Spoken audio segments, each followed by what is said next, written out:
Welcome to Devasena lifestyle. இன்றைக்கி விநாயகர் சதுர்த்தி. எல்லாருக்குமே விநாயகர் சதுர்த்தி வாழ்த்துக்களை தெரிவிச்சுக்கிறேன். இன்றைக்கி முழுமுதற் கடவுளான விநாயகர் எல்லாத்தையும் சகல ஐஸ்வர்யத்தை எல்லாருக்குமே கொடுக்கட்டும்.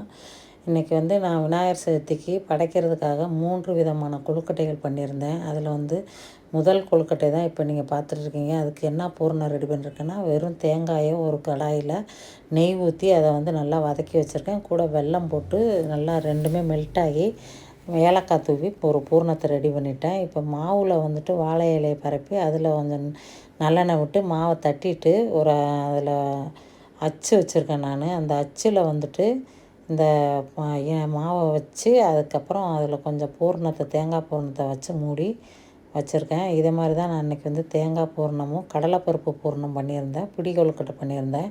இது மாதிரி 2 விதமான கொழுக்கட்டையும் நான் பண்ணிக்கிட்டேன். நீங்கள் என்னென்ன கொழுக்கட்டையெல்லாம் இன்றைக்கி பண்ணினீங்க உங்கள் கமெண்ட்டில் சொல்லுங்கள். நான் இன்றைக்கி சர்க்கரை பொங்கல் சுண்டல்லாம் பண்ணியிருந்தேன். இந்த கொழுக்கட்டையெல்லாம் வச்சு பழங்கள்லாம் வச்சு விநாயகருக்கு 21 இலைகள் வச்சு படைக்கணும். இன்றைக்கி எல்லாமே அரச இலை, இயற்கை இலை, இந்த மாதிரி மாவிலை, இந்த மாதிரி 21 இலைகளையும் வச்சு நான் நல்ல விதமாக இன்றைக்கி என்னோடய விநாயகர் சதுர்த்தியை முடிச்சிட்டேங்க. தேங்க்யூ ஃபார் வாட்சிங்.